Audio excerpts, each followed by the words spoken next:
Bismillahirrahmanirrahim. Assalamualaikum warahmatullahi wabarakatuh. Perkenalkan, nama saya Reski Yuliana Putri dengan NIM B1C124106. Di sini, saya akan mempresentasikan materi yang berjudul Pertumbuhan Inklusif, yang merupakan ujian tengah semester mata kuliah pengantar ilmu ekonomi dengan dosen pengampu Ibu Dr. Ernawati SEMSI. Baik, langsung saja. Apa sih yang dimaksud dengan pertumbuhan inklusif? Pertumbuhan inklusif adalah konsep pertumbuhan ekonomi yang menekankan pemerataan kesempatan dan manfaat bagi seluruh lapisan masyarakat. Definisi ini mencakup 3 pilar utama. Yang pertama yaitu pertumbuhan ekonomi yang tinggi, pemerataan pendapatan, dan pengurangan kemiskinan. Pertumbuhan ini bertujuan untuk mengurangi ketimpangan sosial dan ekonomi, serta memastikan bahwa individu dari berbagai latar belakang dapat berkontribusi dan menikmati hasil pembangunan. Dengan demikian, pertumbuhan inklusif tidak hanya fokus pada angka pertumbuhan, tetapi juga pada keadilan dan aksesibilitas bagi semua. Baik, berikut ini adalah grafik yang menunjukkan data pertumbuhan ekonomi, tingkat pengangguran, tingkat kemiskinan, dan ketimpangan pendapatan Provinsi Sulawesi Selatan. Bisa kita lihat di sini, pertumbuhan ekonomi 2014 sampai 2019, Sulawesi Selatan mengalami pertumbuhan ekonomi yang kuat, terutama pada sektor-sektor utama seperti pertanian, perikanan, dan jasa. Angka pertumbuhan ekonomi cenderung stabil di kisaran 6-7% per tahun. Selanjutnya di tahun 2020, ekonomi mengalami kontraksi sebesar minus 0,71% akibat dampak pandemi COVID-19 yang mempengaruhi aktivitas ekonomi secara global dan domestik, termasuk di sektor pariwisata dan perdagangan. Selanjutnya bisa kita lihat, pada tahun 2021 sampai 2022, pertumbuhan ekonomi berangsur pulih dengan angka pertumbuhan yang positif, mencapai 4,65% pada 2021 dan 5,9% pada 2022. Pemulihan ini didorong oleh peningkatan konsumsi domestik dan dukungan dari pemerintah. Selanjutnya kita lihat pada tahun 2023, pertumbuhan ekonomi menurun menjadi 4,51% karena pengaruh El Nino yang berdampak pada sektor pertanian serta penurunan permintaan dari negara mitra dagang. Beberapa sektor seperti jasa tetap menunjukkan performa positif. Selanjutnya kita lihat pada tingkat pengangguran.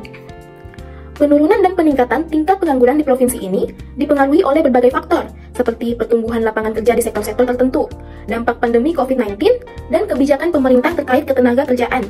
Misalnya pada tahun 2020, tingkat pengangguran terbuka meningkat secara signifikan menjadi 6,5% akibat pandemi, yang berdampak besar pada ekonomi dan lapangan kerja.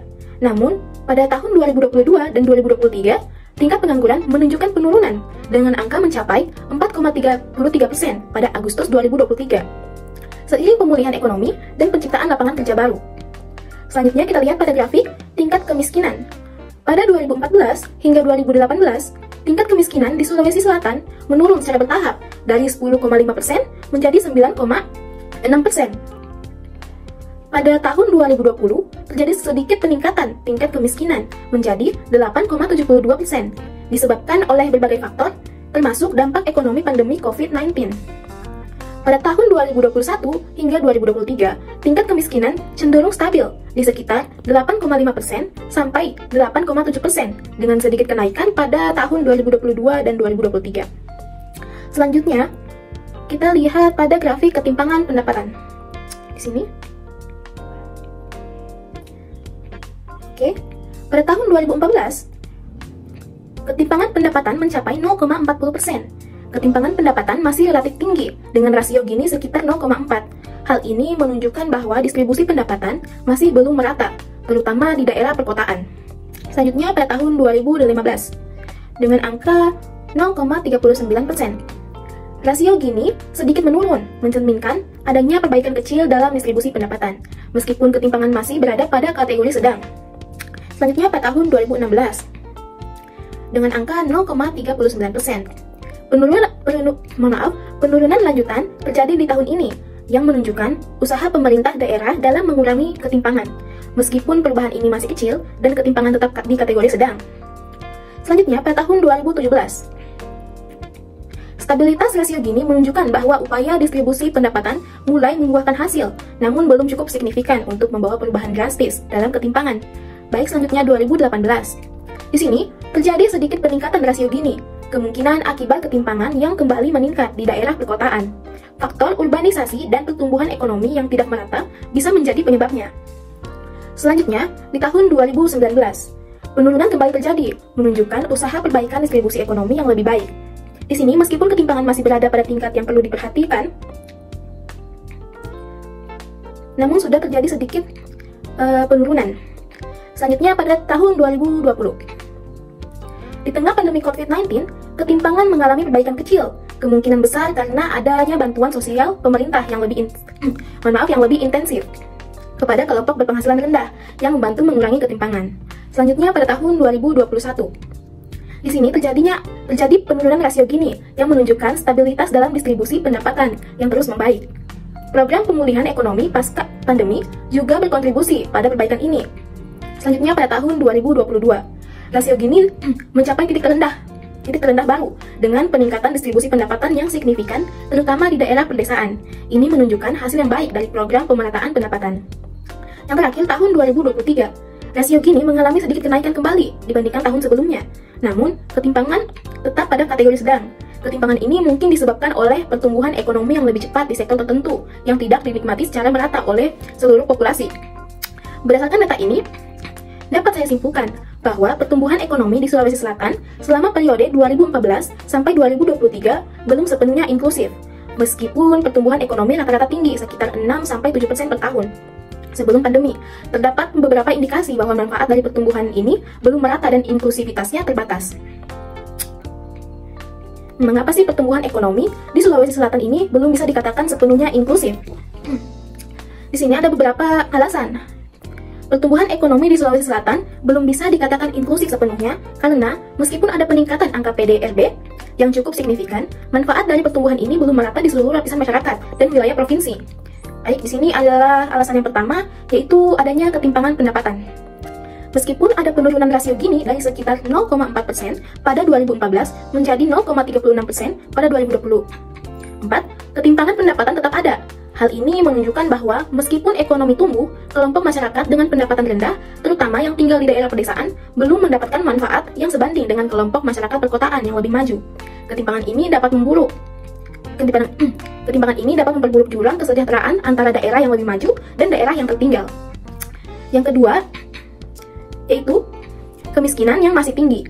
Angka kemiskinan yang turun secara perlahan dari 10,5% pada 2014 menjadi 8,70% pada tahun 2023, menunjukkan adanya perbaikan. Tetapi angka ini masih menunjukkan bahwa sejumlah besar penduduk hidup di bawah garis kemiskinan. Selain itu, pengentasan kemiskinan lebih sulit dilakukan di daerah pedesaan, yang sangat bergantung pada sektor informal yang rentan terhadap krisis ekonomi. Yang ketiga yaitu tingkat pengangguran yang fluktuatif. Meskipun ada penurunan dalam tingkat pengangguran pada tahun 2022 dan 2023, angka pengangguran masih mencerminkan adanya kesulitan dalam menciptakan pekerjaan yang layak dan merata. Ketergantungan pada sektor tertentu seperti pertanian dan perdagangan seringkali tidak cukup untuk mengatasi masalah pengangguran di dalam beberapa tahun terakhir. Peningkatan lapangan kerja seringkali tidak mencangkup kelompok pekerja dengan keterampilan rendah atau mereka yang berada di sektor informal. Terus yang terakhir adalah tantangan infrastruktur dan akses. Pertumbuhan yang cepat di beberapa sektor seperti perdagangan dan jasa belum sepenuhnya menjangkau daerah-daerah terpencil. Keterbatasan infrastruktur dan akses terhadap pelayanan publik seperti pendidikan dan kesehatan di daerah-daerah ini membatasi kesempatan bagi masyarakat di wilayah tersebut untuk berpartisipasi dalam pertumbuhan ekonomi. Jadi, meskipun Sulawesi Selatan mengalami pertumbuhan ekonomi yang signifikan, masalah ketimpangan sosial dan ekonomi serta distribusi hasil pertumbuhan yang tidak merata menghalangi pertumbuhan tersebut untuk dianggap inklusif. Baik. Nah, selanjutnya apa saja sih yang bisa dilakukan oleh pihak terkait untuk membuat pertumbuhan ekonomi di Sulawesi Selatan ini menjadi lebih inklusif? Untuk membuat pertumbuhan ekonomi di Sulawesi Selatan lebih inklusif, beberapa rekomendasi untuk pihak terkait serta program-program yang dapat diadakan baik oleh pemerintah maupun sektor swasta adalah sebagai berikut. Yang pertama yaitu peningkatan infrastruktur di daerah terpencil. Salah satu tantangan utama dalam mencapai pertumbuhan inklusif adalah ketidakmerataan infrastruktur antara daerah perkotaan dan pedesaan. Infrastruktur yang merata sangat penting untuk memastikan semua daerah bisa merasakan manfaat dari pertumbuhan ekonomi. Program pembangunan infrastruktur yang lebih inklusif seperti jalan akses ke daerah pedesaan, pembangunan fasilitas transportasi, dan akses internet di wilayah terpencil akan mendorong konektivitas dan membuka peluang ekonomi baru. Program Desa Mandiri atau Desa Digital dapat membantu masyarakat setempat dalam memanfaatkan teknologi untuk meningkatkan produktivitas mereka. Yang selanjutnya yaitu pemberdayaan sektor informal dan UMKM. Banyak masyarakat di Sulawesi Selatan yang bekerja di sektor informal yang rentan terhadap krisis ekonomi dan tidak mendapat akses terhadap jaminan sosial yang memadai. Pemerintah dapat meningkatkan akses kepada pelatihan keterampilan, pendanaan, dan pasar bagi usaha mikro kecil dan menengah atau yang biasa disingkat UMKM di sektor informal. Program pemberdayaan ini akan membantu menciptakan lebih banyak lapangan pekerjaan yang layak dan berkelanjutan di sektor-sektor tersebut. Yang ketiga adalah peningkatan akses pendidikan dan keterampilan. Untuk menciptakan tenaga kerja yang terampil dan dapat berpartisipasi dalam sektor-sektor yang lebih maju, penting untuk meningkatkan akses dan kualitas pendidikan di seluruh provinsi, terutama di daerah pedesaan. Program pelatihan, keterampilan, dan pendidikan vokasional juga harus diperluas agar masyarakat dapat memenuhi kebutuhan pasar kerja yang semakin beragam. Selanjutnya yaitu peningkatan pengelolaan sumber daya alam yang berkelanjutan. Sektor pertanian, kehutanan, dan perikanan adalah sektor utama yang menyerap banyak tenaga kerja di Sulawesi Selatan. Untuk memastikan pertumbuhan yang inklusif, pengelolaan sumber daya alam ini perlu dilakukan secara berkelanjutan dan berbasis masyarakat. Pemberdayaan petani dan nelayan melalui teknologi tepat guna, akses ke pasar, serta kebijakan yang mendukung produksi yang ramah lingkungan dapat meningkatkan pendapatan mereka dan mengurangi kemiskinan. Yang selanjutnya yaitu penguatan program sosial dan perlindungan sosial. Program-program pengentasan kemiskinan dan perlindungan sosial seperti bantuan tunai dan subsidi bagi keluarga miskin perlu diperkuat. Ini akan membantu masyarakat yang masih berada di bawah garis kemiskinan untuk bertahan dan berinvestasi dalam pendidikan atau usaha mereka. Pemerintah harus memastikan bahwa bantuan ini sampai ke seluruh masyarakat yang membutuhkan. Yang keenam yaitu mendorong investasi di sektor yang membuka lapangan kerja.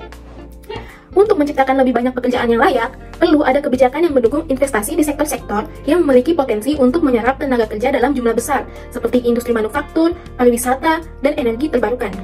Dengan menciptakan lebih banyak peluang, masyarakat di seluruh provinsi dapat merasakan manfaat dari pertumbuhan ekonomi. Dan yang terakhir yaitu inisiatif ekonomi hijau dan berkelanjutan. Dengan potensi besar di sektor energi terbarukan, Sulawesi Selatan dapat mengembangkan program yang mengutamakan energi hijau, seperti pembangkit listrik tenaga surya atau mikrohidro di daerah terpencil. Program ini tidak hanya mendukung pertumbuhan ekonomi, tetapi juga menciptakan lapangan pekerjaan yang ramah lingkungan dan berkelanjutan. Melalui langkah-langkah ini, pertumbuhan ekonomi di Sulawesi Selatan dapat lebih merata dan inklusif, memastikan bahwa seluruh lapisan masyarakat, terutama yang paling rentan, dapat ikut merasakan manfaat dari perkembangan ekonomi di provinsi ini. Baik, selanjutnya, saya akan menjelaskan terkait dana desa dan alokasi dana desa. Pertama-tama perlu kita ketahui apa sih itu dana desa apa sih itu dana desa dan apa sih alokasi dana desa itu. Baik, pertama-tama, dana desa. Dana desa atau village fund adalah dana yang dialokasikan oleh pemerintah pusat untuk digunakan oleh pemerintah desa dalam rangka meningkatkan pembangunan, pelayanan publik, dan kesejahteraan masyarakat di desa. Desa-desa diperkenalkan sebagai bagian dari otonomi daerah, bertujuan untuk memberdayakan pemerintah desa dalam merencanakan, mengelola, dan melaksanakan pembangunan yang sesuai dengan kebutuhan dan potensi lokal. Dana ini digunakan untuk pembangunan infrastruktur desa, pemberdayaan masyarakat, serta penyediaan layanan sosial yang lebih baik seperti kesehatan dan pendidikan. Selanjutnya, alokasi dana desa. Alokasi dana desa merujuk pada pembagian dana yang diterima oleh desa-desa di seluruh Indonesia setiap tahunnya. Alokasi ini ditetapkan berdasarkan formula yang mencangkup faktor-faktor seperti jumlah penduduk, luas wilayah, tingkat kemiskinan, dan jumlah desa yang ada di kabupaten atau kota. Sebagai contoh, dalam anggaran pendapatan dan belanja negara, alokasi dana desa biasanya ditetapkan setiap tahunnya oleh Kementerian Keuangan dan disalurkan ke desa melalui rekening khusus desa. Nah, di sini apa sih tujuan dana desa? Yang pertama yaitu meningkatkan kesejahteraan masyarakat desa. Dengan menggunakan dana untuk pembangunan fasilitas umum dan pelayanan sosial, diharapkan kualitas hidup warga desa akan meningkat. Yang kedua yaitu mendorong pemberdayaan masyarakat desa. Dana ini memberikan kesempatan kepada masyarakat desa untuk terlibat langsung dalam perencanaan dan pelaksanaan pembangunan yang mereka butuhkan. Yang ketiga yaitu mengurangi ketimpangan antar desa. Salah satu tujuan utama dana desa adalah mengurangi ketimpangan pembangunan antar desa dan kota dengan memberikan akses yang lebih besar pada desa untuk membangun infrastruktur dan fasilitas. Baik, selanjutnya, apa sih tujuan alokasi dana desa? Seperti dana desa, alokasi dana desa juga mempunyai tujuan untuk meningkatkan kesejahteraan masyarakat desa. Dengan alokasi yang sesuai dengan kondisi masing-masing desa, diharapkan masyarakat desa dapat menikmati peningkatan kualitas hidup yang lebih baik. Yang kedua yaitu mendorong pembangunan infrastruktur. Alokasi dana desa membantu membangun infrastruktur dasar yang sangat dibutuhkan oleh desa, seperti jalan, jembatan, dan fasilitas umum lainnya. Yang ketiga yaitu pemberdayaan masyarakat. Selain pembangunan fisik, dana desa juga digunakan untuk program pemberdayaan masyarakat, termasuk pendidikan, keterampilan, dan pengembangan usaha mikro kecil dan menengah. Selanjutnya, dana desa dan alokasi dana desa dapat diarahkan untuk berbagai kegiatan yang dapat mendukung pertumbuhan inklusif, memastikan bahwa masyarakat dari pembangunan desa dapat dirasakan oleh seluruh lapisan masyarakat, terutama yang paling rentan. Program-program yang dapat mendorong inklusivitas pembangunan desa antara lain, yang pertama yaitu pembangunan infrastruktur dasar, seperti jalan desa, jembatan dan irigasi, dan fasilitas pendidikan dan kesehatan. Yang kedua yaitu pemberdayaan ekonomi masyarakat, seperti pengembangan UMKM dan keterampilan, dan juga program pemberdayaan ekonomi lokal. Yang ketiga yaitu peningkatan akses terhadap layanan sosial, seperti program perlindungan sosial, penyediaan layanan kesehatan. Yang keempat yaitu pemberdayaan masyarakat dan partisipasi, seperti musyawarah desa dan pengelolaan dana yang transparan dan akuntabel. Yang kelima yaitu pengelolaan sumber daya alam yang berkelanjutan, seperti pertanian organik dan pengelolaan lingkungan, dan juga energi terbarukan. Yang keenam yaitu pendidikan dan kesehatan. Pendidikan, program beasiswa untuk anak-anak dari keluarga miskin agar mendapatkan pendidikan yang layak. Sedangkan kesehatan, peningkatan fasilitas kesehatan seperti puskesmas serta program imunisasi dan pelayanan kesehatan lainnya yang dapat dijangkau oleh seluruh lapisan masyarakat. Yang ketujuh yaitu pembangunan desa berbasis potensi lokal, seperti pembangunan ekowisata dan juga produk lokal dan industri kreatif. Yang terakhir yaitu program pembangunan berkelanjutan dan ramah lingkungan.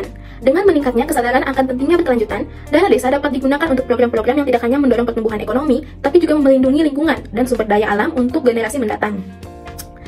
Baiklah, itu dia beberapa kegiatan yang dapat dilakukan menggunakan dana desa atau alokasi dana desa agar pertumbuhan ekonomi dapat inklusif. Terima kasih yang sebesar-besarnya, terutama kepada Ibu Dr. Ernawati, SE, MSI, selaku dosen pengampu mata kuliah ini. Terima kasih atas semua bimbingan dan ilmu yang telah diberikan selama setengah semester ini. Akhir kata saya ucapkan wassalamualaikum warahmatullahi wabarakatuh.